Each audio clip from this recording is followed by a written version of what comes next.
Welcome to the fourth series of Understanding Islam.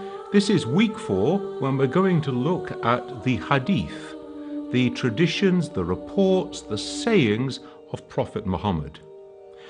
Two things that the Quran says are of great importance here. The first is it says that Muhammad is a perfect example of how to live a Muslim way of life. He is like the living Quran. You see him, you follow his example. Secondly, the Quran says that he never speaks out of his own will.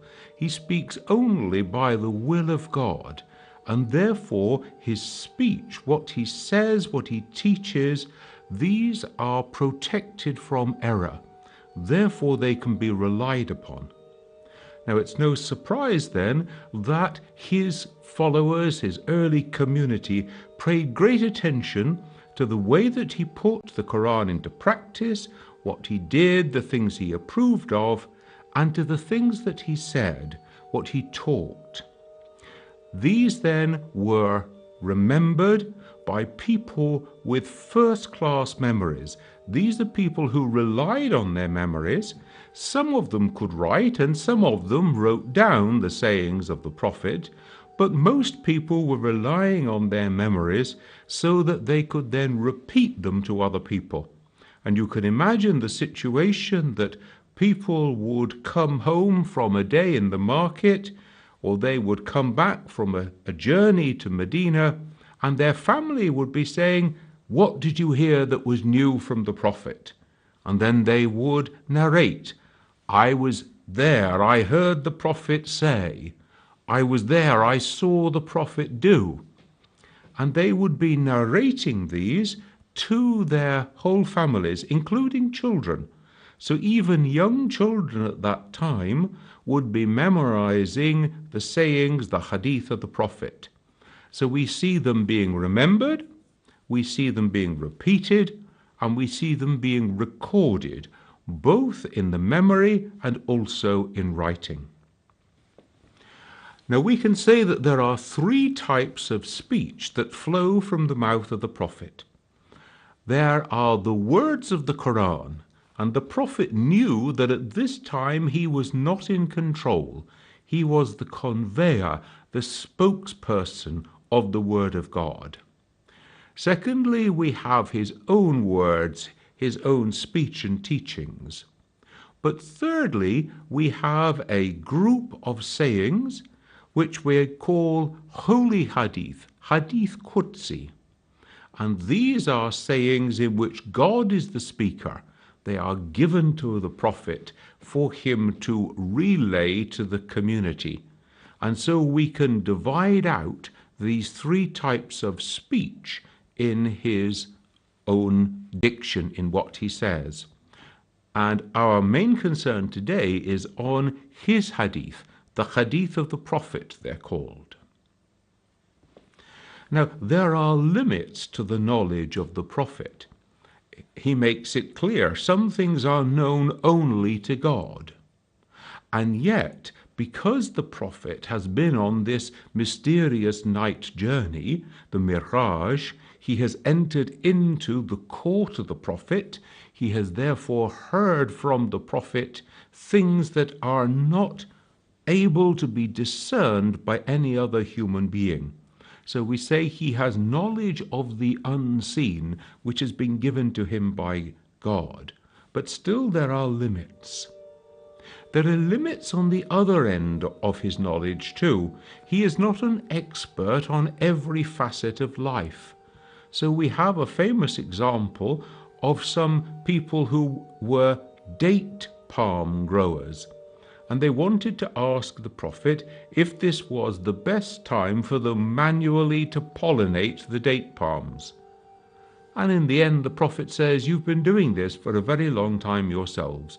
You know much better than I do."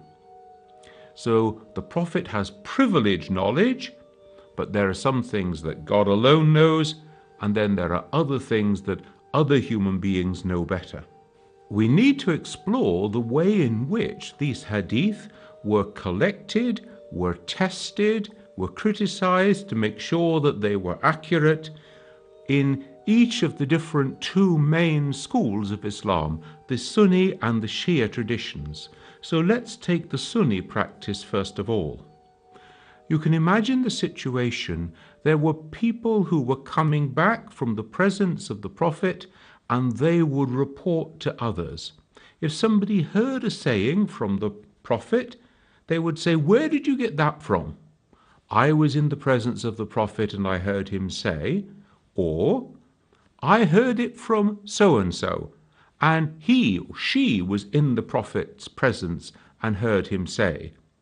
Now, you've got a link in the chain there, and you need to make sure that that link is sound. Who is that person? Are they upright and reliable? Is there anything known about them that would make one believe that they are not telling the truth, that they're a known liar, or they make things up? Were they in the right place at the right time? So you get these chains of narrators who pass on the hadith of the Prophet. And each of those links in the chain has to be carefully scrutinized. Now you can imagine the situation that there might have been a dozen, there might have been 100 people present when the Prophet said or did a certain thing. And so you can have multiple chains. One person says it to another and so to another, but then another person starts another chain of narration. Now, if you find a saying with multiple chains of narrators, that's very good news, because that's an extra guarantee, an extra reassurance that it is authentic. The wives of the Prophet were in a privileged position because they spent so much time with him, so therefore they were able to transmit these hadith directly from him. Women in general are very much favored as people who narrate hadith because women tend to live longer. And so as time goes by, you tend to get fewer links in the chain of narrators if you have women there, because they tend to live longer. These people who narrated directly from the Prophet are called companions. And so the principle develops that companions are to be trusted because the Prophet said that these are the best of the generations, they are my generation. Now, who's a companion then? So different definitions are used, but the one that comes to be most widely accepted is that a companion is someone who saw the Prophet while they were a Muslim and died a Muslim. Now that gives you a very wide focus, a very wide spectrum for who qualifies to be a companion. And the last of the companions that we know of is recorded to have died in the year 711. Now, that is 79 years after the death of the Prophet. And so you have a very long period there, and he must have been a very young boy at the time that he heard the Prophet say those things. So you get the idea of a chain of transmitters that hand on a hadith in this way. And this chain is called the isnad. Now there were hundreds of thousands of hadith that circulated in the early Muslim community. One of the great collectors of hadith, Ahmad ibn Hanbal, is said to have known 1,000,000 hadith. And he leaves us a book, a collection of hadith that contains 30,000. Another of the early collectors, Malik ibn Anas, in his Muwatir, he actually has not only hadith from the Prophet, hadith from the companions, but also some sayings that he has himself. So you can see that you've got quite a pool of hadith that are circulating at this time. By the time that we get to the 9th century, you have in Muslim lands the ready accessibility to paper. Once you can get your hands on quantities of paper, then we start to find a movement of collecting and sifting these hadith. And the great Sunni collectors of hadith belong to the 9th century. People like Al-Bukhari, Muslim, Ibn Majah, Al-Tirmidhi, Abu Dawood, and so on. So we get 6 major Sunni collections of hadith that date from this period. But if we take Bukhari, for example, Bukhari says that he knows of 600,000 hadith, and he has then fined these down. He has rejected hadith that he decides are not reliable. And in his collection is called Sahih. Only the most reliable hadith are here.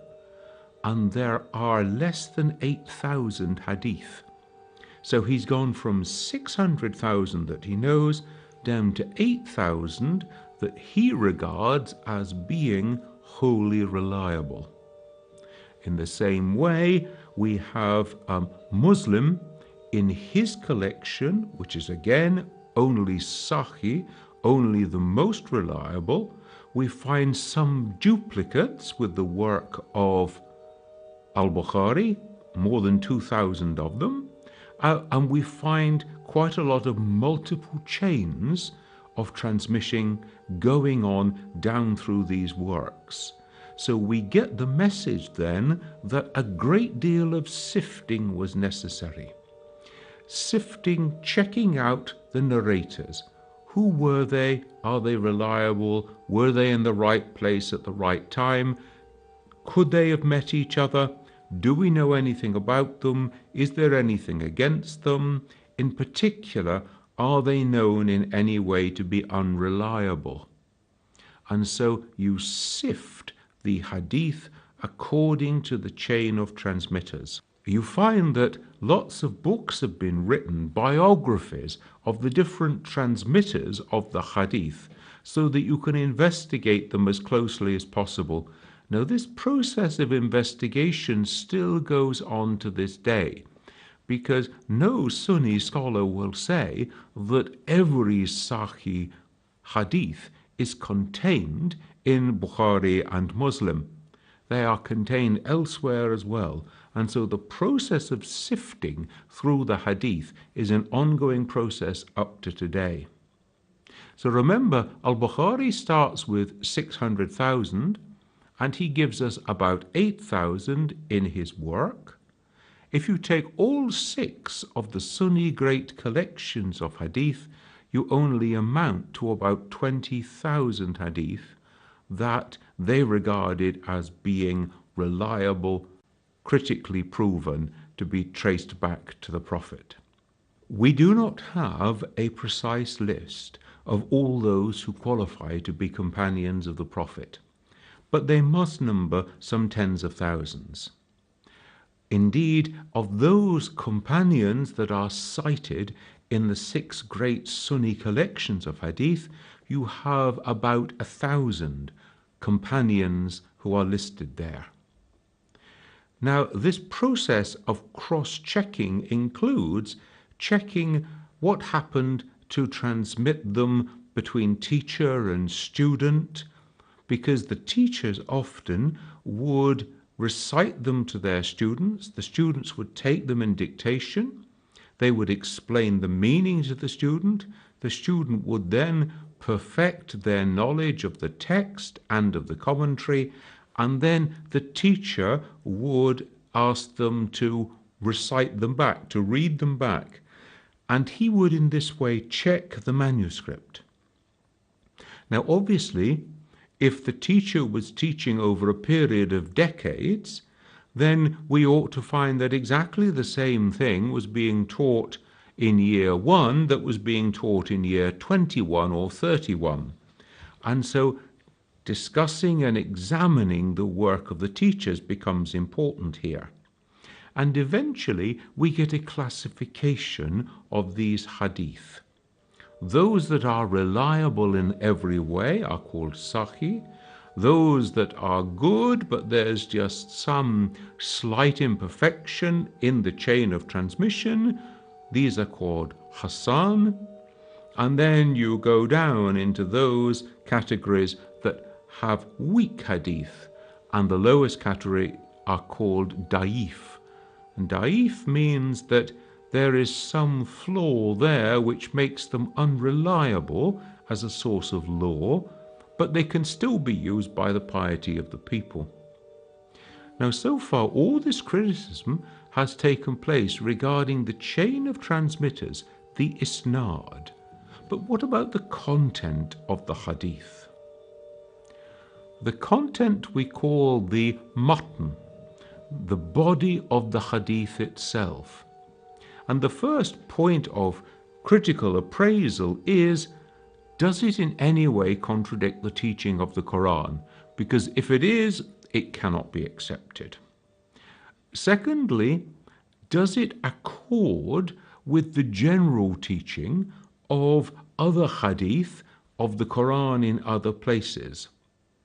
Thirdly, does it accord with the general consensus amongst the scholars? Then comes the question of reason, and we get two traditions within Sunni hadith scholarship. Those who say that reason should play a very important part because it must be rational, it must make sense. Otherwise, God is reasonable, God is knowledge. God does not act in irrational ways. The other schools say, well, as long as you can prove that it comes from the lips of the Prophet, God and the Prophet know more than you do. So even though your reason cannot help you to understand it, it's still an authentic hadith and you should still put it into practice. So you can see there's a variety of hadith criticism going on here, and indeed the scholars of hadith are regarded as being one of the most demanding disciplines within the whole body of Islamic studies. If we look at the question of the hadith within the Shia tradition, then the way of classifying and authenticating the hadith is somewhat different. First of all, let's consider who were the closest people to the Prophet. Well, his daughter Fatima was there alongside the Prophet throughout his prophetic life. Ali, her husband, was the cousin of the Prophet, the first male convert to Islam in Shia understanding, and therefore these two, Ali and Fatima, have privileged access to the way that the Prophet understood and interpreted and put the teaching of the Quran into practice. Also, he would teach them. He would share with them things that may not be obvious to other people. And so we see a privileged line of transmission coming through the family, through Fatima and Ali. And they, of course, would pass on that privileged knowledge to their two sons, the second and third Imams, Hassan and Hussein. And therefore we can see that there's a privileged line of transmission coming down through the Imams in the Shia system. Who are these Imams? Well, in Shia understanding, the Imams are the recipients of illumination, of inspiration from God. Therefore, they are guided by God by an inner light of knowledge, which is a channel into the divine world. More than this, they are protected from sin by this light and knowledge from God. Therefore, they are infallible and they are sinless, impeccable. Therefore, if they say that a hadith is authentic, they are then speaking infallibly, and this then gives us a really solid basis for the authentication of hadith. So that the chain of transmitters has to either begin with Prophet himself, with Ali, who was there in the presence of the Prophet and heard him say, or it must contain one of the infallible Imams in the chain of transmission. And for the most authentic Hadith, all the transmitters have to be Shia. Why? Well, if we remember back to one of the things that divides Sunni and Shia communities, there is the question of who should succeed the Prophet. Now, in Shia understanding, the Quran spoke on this question, and Ali was divinely appointed. The Prophet spoke on this question, and he affirmed the divine appointment of Ali. This was done publicly. There were thousands of early Muslims who were present. They are all companions. Therefore, some of those companions knowingly went against the guidance of God and the guidance of the Prophet within the Shia understanding. Therefore, you can hardly rely on those people as being competent transmitters, trustworthy transmitters of whatever came from the Prophet himself. And therefore, rather than take a blanket understanding of the companions of the Prophet, in the Shia tradition, every single individual must be investigated and analyzed and authenticated in their own right. So it is possible for somebody who is a Sunni but of impeccable character to be a transmitter, but not of the two most highly respected of the hadiths within the Shia system. In addition to this questioning about the early period, it is also within the Shia books that some of the early collections of hadith have been lost. They were available in the time of the Imams, but they have been lost since. Therefore, we are reliant upon the infallible guidance of the Imams so that they can authenticate and guide us back to the actual words of the Prophet. Now, this was fine up until the year 941, because up until that time, one of the infallible Imams was always in the midst of the community, and therefore you could go and receive infallible guidance. But from 941 onwards, recording those hadith that had been authenticated according to this tradition became more and more important. The four great collections of Shia hadith were collected in the 10th and 11th centuries by Al-Kulaini, for example, who dies in 939, and then by Ibn Babawa, who dies in 991. And then the second and third of these great collections are from the great scholar Al-Tusi. Now, you then have a body of collected hadith which are approved through the Shia system of proofing, going back to the Imams, going back to individually investigated and approved and authenticated transmitters who have to be Shia for the first two categories of Sahih and Hasan. There are many hadith that are in both collections, both the Sunni collection and the Shia collection. And so many of these hadith are commonly shared. Sometimes we find that there may be a different line of transmission. Sometimes we find that in one school there may be a longer hadith. It starts the same in both and then it is longer. Sometimes that extension is particular to one particular school rather than the other. But often we find that there is a good deal of overlap in the practical matters of how to live out a Muslim life between both schools. It's in the particularities, either of the Sunni or of the Shia school, that the differences in Hadith come about.